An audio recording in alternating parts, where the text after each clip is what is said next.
हरिओम।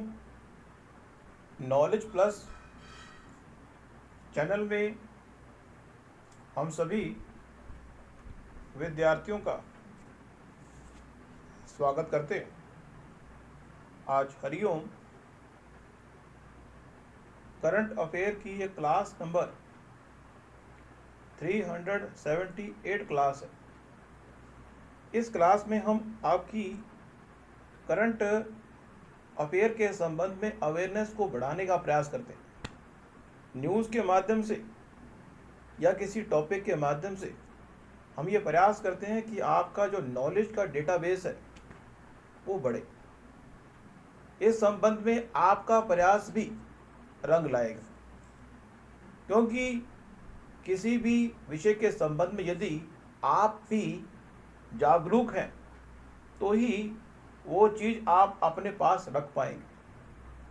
तो आज इस टॉक में हम बात करें कि जिस तरह से हरियाणा के अंदर बेटी बचाओ बेटी पढ़ाओ, हमने सुना है ये अभियान हरियाणा गवर्नमेंट ने बड़ा अच्छा है। कई बातें सुनने में बड़ी अच्छी लगती हैं, लेकिन देश के हर नागरिक तक इसकी बात पहुंच जाए इसका ध्यान गवर्नमेंट तो रखती है। लेकिन फिर भी अगर हम आंकड़ों की बात करें कि भारत में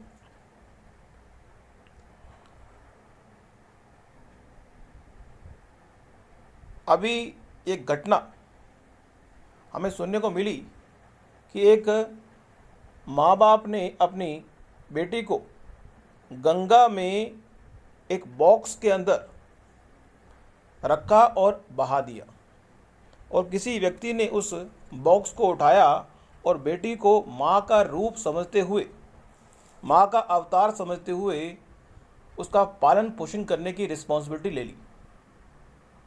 अगर हम भारत में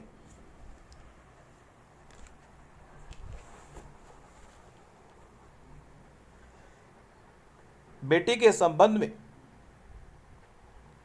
जब बात करते हैं तो पूरे भारत के अंदर 1000 पुरुषों के पीछे 993, ये 2001 का आंकड़ा है।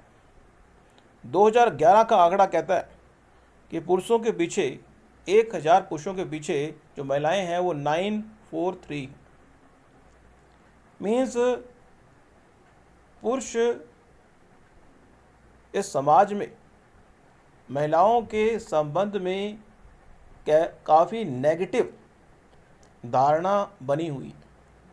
ये कैसे ठीक होगी, इस बारे में पूरे समाज को मिलके काम करना होगा।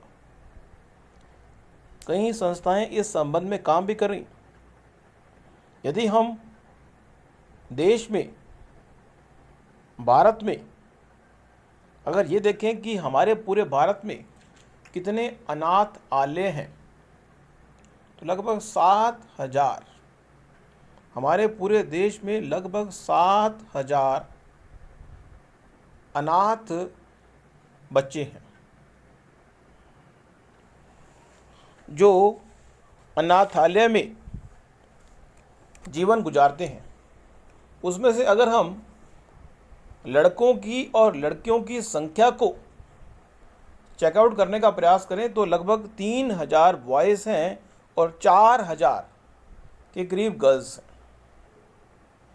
गोद लेने की बात भी करें तो गोद लेने की अगर बात की जाए तो उस स्थिति में अधिकतर भारत के पढ़े लिखे माता पिता लड़की को गोद लेना पसंद करते हैं, और जहां 1500 बॉयज़ को गोद लेने की बात है, वहीं पर लड़कियों को 2300 या 2400 लड़कियों को गोद लेने की बात आती है। अभी जिस तरह से 10th के एग्ज़ाम और +2 के एग्ज़ाम भी रद्द हो गए हैं, उस तरह जितने भी कंपटीशन एग्ज़ाम हैं उनको भी पोस्टपोन करने के संबंध में हर जो यूनिवर्सिटी है वो विचार कर रही है। उसमें सीए के एग्ज़ाम है, सीएस के एग्ज़ाम है, कंपटीशन एग्ज़ाम है, और लेकिन उस संबंध में अभी निर्णय आया नहीं है।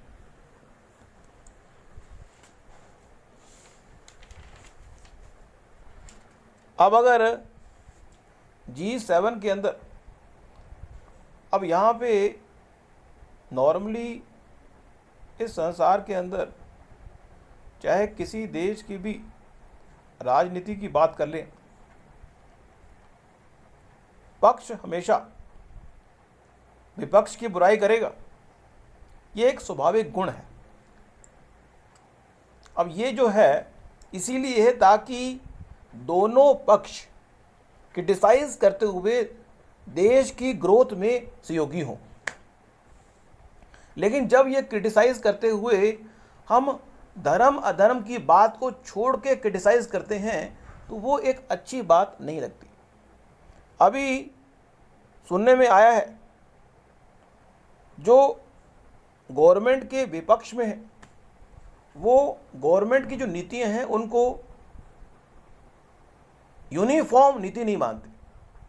ये एक स्वाभाविक गुण है मानव का कि अगर वर्ल्ड के लेवल पर एक नेता कोई बात कह रहा है तो जरूरी नहीं है कि वो देश के लेवल पर वही बात कह पाए।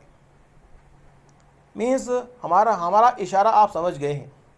G7 के अंदर हमारे देश को प्रतिनिधित्व करने वाला हमारी जो सरकार है वो कोई बात अगर कह रही तो जरूरी नहीं है कि वो बात भारत के लेवल पर भी लागू हो।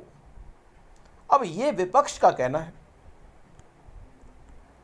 अब अगर हम कोरोना के आंकड़ों की बात करें, अभी आपको पता होगा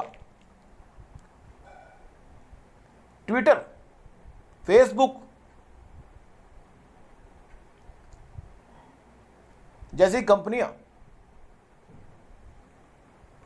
जब अपने प्लेटफॉर्म पर किसी भी विचार को प्रकट करने के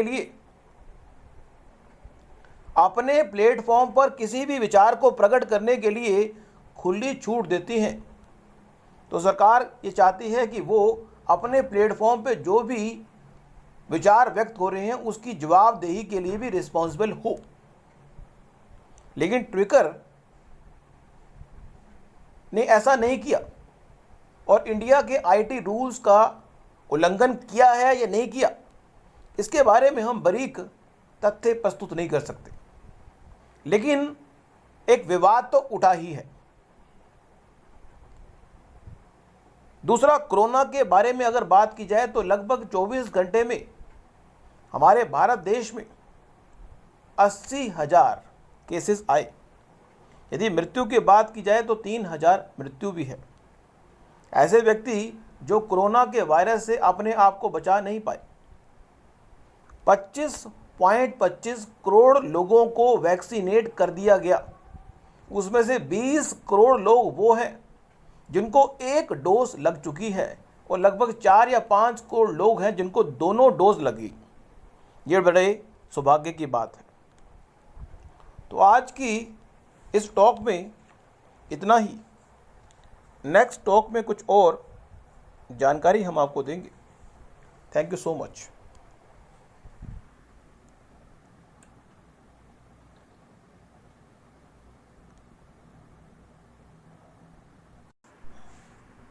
हरिओम।